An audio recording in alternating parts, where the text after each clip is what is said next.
It is about that time. Marvel Rivals has a lot of backstory for each character with Easter eggs for characters that may join the game in the future and storylines that may be explored in later seasons. It is a lot of reading, so I am here to catch you up so you can keep playing the game. Welcome to another episode of our Marvel Rivals lore series, where this time we learn how Magneto became a rival. We are covering Magneto on this episode because it was suggested by YK, Jacob Seizure, Kyle Thompson, and Happy Axelot in the comments of previous episodes. And if you'd like to suggest who we cover next, simply leave a comment here on this video, or you can join our Discord server where we have a channel where you could do the same right over there. And if you would like to watch videos early or just support the channel, consider leaving a super thanks or becoming a YouTube channel member. Channel members get badges next to their names, access to emotes, early videos like I just mentioned, and on top of all of that, you may be the next leader of the X-Men if you become a member. I can't guarantee that. I don't know how that operates. But with all of that said, welcome to Chapter 1, Trial of Magneto. The story begins where all stories should. Magneto standing on the coast of Krakoa, gazing out at the horizon where the ocean meets the sky.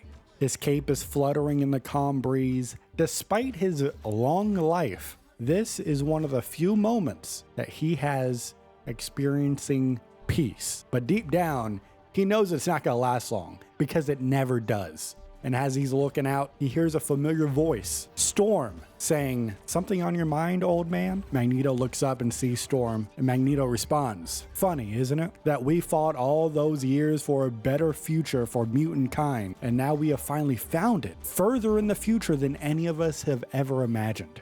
Now, if you're unfamiliar, which you should be, Krakoa, the sentient island that Magneto is the leader of, once was caught in a chrono storm, which could have destroyed it normally. However, Storm's control was able to, Storm was able to control the chrono storm because she is Storm. Do you understand? Do you understand what I'm saying to you right now? So instead of being destroyed like other places would, it was instead transported to the year 2099, and now they're living in a utopia. This is the dream for mutants, the future they always desire, to live in peace. And then Storm says, "It matters not what century we are in. What matters is that our people have a home here on Krakoa. Thank you to you, Erik." And then as he hears the name Erik, he cringes a little bit, quite literally cringes. He gets the ick. He doesn't like that human name, Erik. And Magneto responds by saying, "I may be leading the cause to find our fellow mutants and bring them to this safe harbor, but the success of this crusade cannot be attributed to one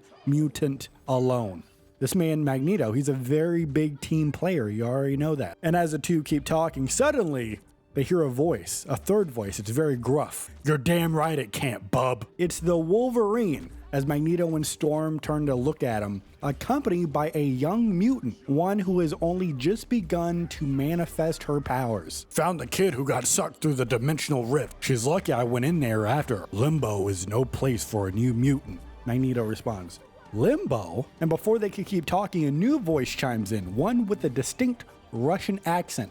One so distinct that I'm not even gonna try to attempt to do the accent. This new mutant has managed just fine there. The voice they are hearing is Magik, also known as Ilya Rasputin, who comes from Limbo. She is the queen of Limbo. She's a sorceress, a teleporter. She's got that big sword. She is that guy.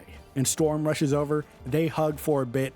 Magik's appearance is different from the young Ilya Storm once knew.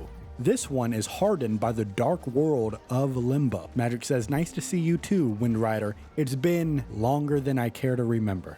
And now Magneto floats over to her. "You are not the child we once knew, but you are welcome here on Krakoa. All mutants, regardless where they come from, when they hail, they are welcome." And then we hit another one. We get another voice coming from out of nowhere. This voice asking the question that causes Magneto to freeze. How about people who grew up thinking they were mutants, only to have their entire world turned upside down when they learn the truth years later?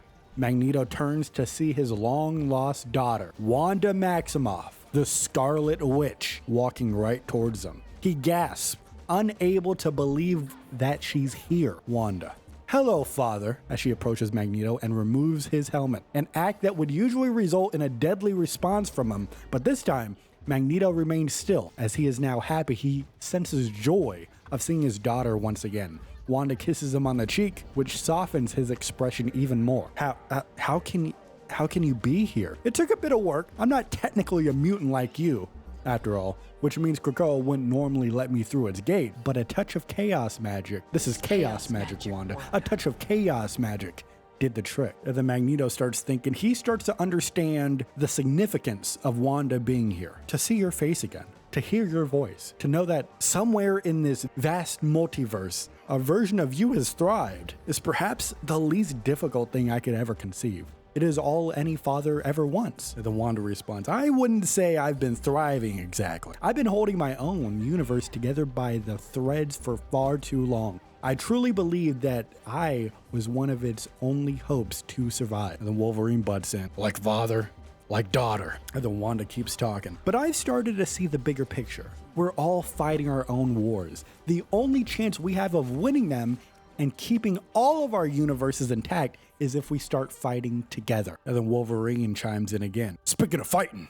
I'm late for a date with Natasha. We've got ourselves a tin-plated dictator that needs overthrowing." Now, after he hears this, Magneto, probably cringing again, he's tempted to chastise Wolverine because he's working with a human, the Black Widow, Natasha Romanoff. But before he does so, he's thinking about it. He pauses, considering what Wanda had just said. Perhaps his focus on protecting mutant kind must expand to the larger world, must expand to the larger war. Maybe he needs to start working with people. And he says, "Since Krakoa arrived in this future, my allegiance has been to mutant kind alone. I felt it best to isolate our people in order to protect them. But your words inspire me, my dear. It is clear that no mutant is an island." And the Magik chimes in, "Except Krakoa, da? In order to commit to such an alliance, however, it must be a mutually beneficial one. There are still mutants out there, lost across space and time, who require our assistance in order to lead them home." And then Wanda responds, "That sounds like the perfect task for a sorceress supreme, but I'll require your help. As fond as I am of your classic look, I think we're in need of a helmet that's a bit more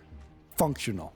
And Magneto raises his hand, using his magnetic powers to collect the scraps of metal from a Krakoan beach and reshapes them into a familiar device, Cerebro, the helmet used to track mutants across the world. And Wanda says, Old school Cerebro was capable of tracking down mutants anywhere in this world, but a few arcane enhancements should expand the helmet search area to include adjacent dimensions as well. Like you said, all mutants are welcome here, regardless from where or when they hail." So Magneto puts the helmet together, he puts it on his head. That's what helmets are for. And immediately, he is flooded with visions of powerful mutants scattered across the multiverse. He's seeing visions of a telepathic ninja trapped in a bizarre world, a king of the seas preparing to strike the surface world, a cosmic presence burning away the night sky, and 1,000 more, all longing for freedom and to find their place. There is so much work to be done, far from what I expected.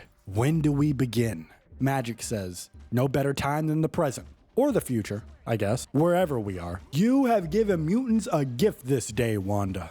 Your efforts will not be forgotten. I'm going to hold you to that. And when the time comes, the army that you're about to gather may very well be the one that tips the balance in our favor.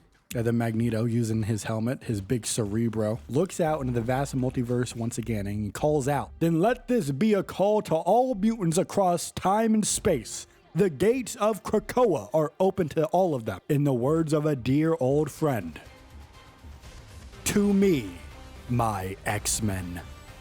And that is the end of chapter 1. And man, I could see why a lot of you have recommended this chapter for a while now. This was a good one. We got Magneto, of course, out here. We see his background because we saw in the Wolverine story we did, what was that, like our 3rd episode? We saw that, Magneto was open to working with humans and stuff. He wasn't like doing it at that time, but he was open to the idea. And it was a it was a bit uncharacteristic. That's cool how in this story, in his very own story, we get some background on why he's doing it. It's because Wanda came in and he was like, hey, yo, we got to work together. He's like, you know what? You may be right. You may be cooking, Wanda. This is chaos magic. So that was cool. I like how Storm, basically, she is the reason Krakoa still exists, and then essentially is a reason, not the reason for 2099, that whole chrono. She's not the reason, but she's the reason why most of the people that we see in 2099 are there in the first place. Right? Black Widow still would have been there. Captain America still would have been there, but like Wolverine, Magneto, Storm, I guess by extension now, Magik, Scarlet Witch, they would not be in that year. They would still be in that chrono versus present day, if that makes sense. So that's pretty cool. Storm is very powerful. So we know from this, Storm in this game, her power level is at least equal to like Chronovium and the Chrono Storms and such. So that's very cool to learn. We got Wolverine, of course, brought back the kid. This is pretty easy. I'm gonna give a little spoiler. We just put out volume 2 of the timeline. This one is a little bit later in the timeline because Wolverine, Scarlet Witch, Magik, and the kid, the dimension warping powered mutant that I'm pretty sure is going to turn up to be America Chavez, but it could be somebody else. They are already back in Krakoa, so this happens later in the timeline. So that's cool. Charles Xavier was not referenced, not mentioned, but he was, they gave a little wink and a nod to at the end there with the to me, my X-Men. So, hey, I'm holding out hope. I know it's a meme. I've seen the memes, but I sincerely want Professor X in this game. I think it'd be a lot of fun. I have this, hold on, let me pitch this to you. I think I said this on a live stream. Let me say it here on a video. Here's my idea. Picture Charles Xavier, playable character, right? His ult is for like 5-7 seconds or whatever. Any damage that the enemy team does to your team reflects on them as well. So they gotta be real careful. Charles Xavier hits his ult. If you want to keep shooting at your enemy team, that's fine, but you may team wipe yourself too. I think that could be really cool. And of course, we got Black Widow mentioned a little bit with Natasha. And that's about it. Those are all the notes. Very fun story. I like this. This is probably, I don't know if you notice this. We're about like 20 episodes into the series so far. I'm liking the character interaction stories a lot. The world building. So I really like this. This might be like top 10 stories that we've covered so far. This is very cool. I like this a lot. Let me know what you think though. What do you think of the story? Go down in the comments. Let me know. Leave a like on this video if you enjoyed it so I can pump out some more videos at a more regular basis. If you want to guarantee that I do more videos at a faster pace, feel free to become a YouTube channel member. Other than that, though, please leave a like, comment, of course, join our Discord if you're interested in that. With all that said, though, I thank you for watching most of all. But you have to remember, all right, you thought I would forget. I never forget. You have to remember that even though I thank you for watching, you and I, we are rivals till the end. And it doesn't matter how many invites to Krakoa you give me, I am never going to forget that.